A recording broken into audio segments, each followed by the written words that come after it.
नमस्कार मित्रांनो, मी के डिजिटल मराठी कॉर्नरमध्ये आपल्या सर्वांचं स्वागत करतो. तर मित्रांनो, खरीप हंगामामध्ये बाधित झालेल्या अद्यापही शासनाकडून नुकसान भरपाई न मिळालेल्या नुकसान भरपाईच्या प्रतीक्षेत असलेल्या शेतकऱ्यांसाठी अतिशय मोठी खुशखबर आहे. मित्रांनो, राज्य शासनाच्या माध्यमातून राज्यातील विविध जिल्ह्यामध्ये शेतकऱ्यांसाठी 26,48,000 शेतकऱ्यांसाठी 2920 कोटी रुपयांची नुकसान भरपाई वितरित करण्यासाठी मंजुरी दिली आहे.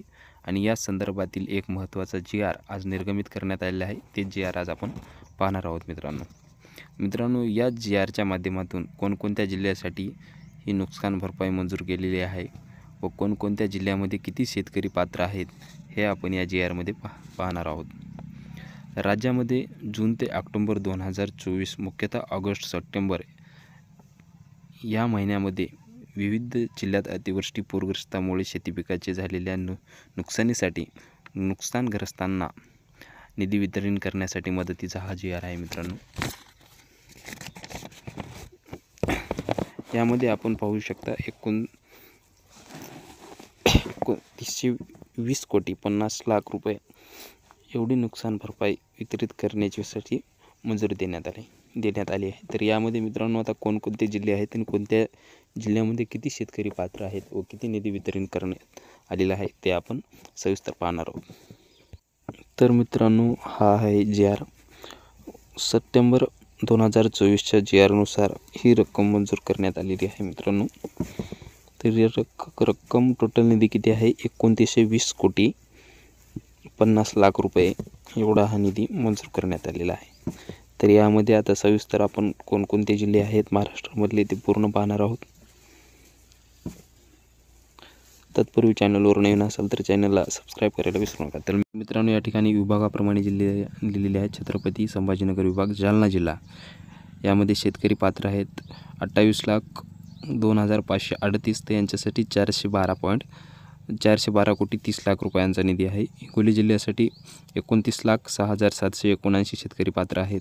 त्याचे 419 कोटी 48 लाख रुपयांचा निधी आहे. नांदेड जिल्ह्यासाठी 78,03,915 शेतकरी पात्र आहेत. 812 कोटी 38 लाख रुपयांचा निधी आहे. तर बीड जिल्ह्यासाठी 56,02,214 शेतकरी पात्र आहेत. तर 520 कोटी 94 लाख रुपयांचा निधी आहे. धाराशिव 18,0786. तर निधी आहे 221 कोटी 81 लाख रुपये. छत्रपती संभाजीनगरसाठी 25,07,747 शेतकरी पात्र आहेत. तर 234.20 लाख रुपयांचा निधी आहे. परभणी जिल्हा 10 शेतकरी पात्र आहेत. यांच्यासाठी 1 लाख रुपयाचा निधी आहे. बीड जिल्ह्यामध्ये 51,739 शेतकरी पात्र आहेत. त्यासाठी 23 कोटी 57 लाख रुपयांचा निधी आहे. तर लातूर जिल्ह्यासाठी 81,966 शेतकरी आहेत. त्यांच्यासाठी 778 कोटीचा निधी आहे. तर परभणी 10,991 शेतकरी पात्र आहेत. तर यांच्यासाठी 100 कोटी 8 लाख रुपयांचा निधी मंजूर झाला आहे. तसेच हिंगोली, नांदेड, बीड असे पूर्ण जिल्हे आहेत मित्रांनो. या ठिकाणी तुम्ही पूर्ण सविस्तर वाचून घ्या.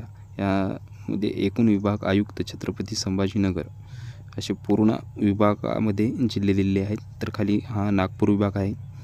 नागपूरमध्ये वर्धा शेतकरी आहेत 1,605 1,605. यांच्यासाठी 283 कोटी म्हणजे 2 कोटी 83 लाख रुपयांचा निधी मंजूर झालेला आहे. तर असेच नागपूर, चंद्रपूर, वर्धा. चंद्रपूरसाठी मित्रांनो 851 शेतकरी पात्र आहेत. त्यासाठी 82 लाख रुपयांचा निधी हा मंजूर झालेला आहे. तर अशा विभागामध्ये खूप सारे जिल्हे आहेत. तर हा GR मित्रांनो कालच निर्गमित झालेला आहे. तर अशा प्रकारे आपापल्या प्रत्येक जिल्ह्यामध्ये हा निधी मंजूर करण्यात आलेला आहे. आता हा निधी याचे पैसे लवकरच आपल्या अकाउंटमध्ये पडण्याची शक्यता आहे. हा खाली नाशिक विभाग आहे. नाशिकमध्ये शेतकरी पात्र आहेत बघा 331. तर याच्यासाठी 21 लाख रुपयांचा निधी मंजूर झालेला आहे. नंदुरबार, जळगाव, अहमदनगरसाठी 5,749 शेतकरी पात्र आहेत. तर त्यांच्यासाठी 2 कोटी 40 लाख रुपयांचा निधी हा मंजूर झालेला आहे. तर या ठिकाणी खाली पुणे विभाग आहे. पुणे विभागामध्ये सातारा, साताऱ्यामध्ये 400 शेतकरी पात्र आहेत. 400 शेतकऱ्यांसाठी 10 लाख रुपयांचा निधी मंजूर झालेला आहे. तसेच सांगलीसाठी 5153 शेतकरी पात्र आहेत. यांच्यासाठी 3,48,00,000 रुपयांचा निधी हा मंजूर झालेला आहे. तर मित्रांनो, हा महत्त्वपूर्ण जी आर होता. आवडला असेल तर आपल्या मित्रांना शेअर करायला विसरू नका. धन्यवाद. जय हिंद, जय महाराष्ट्र.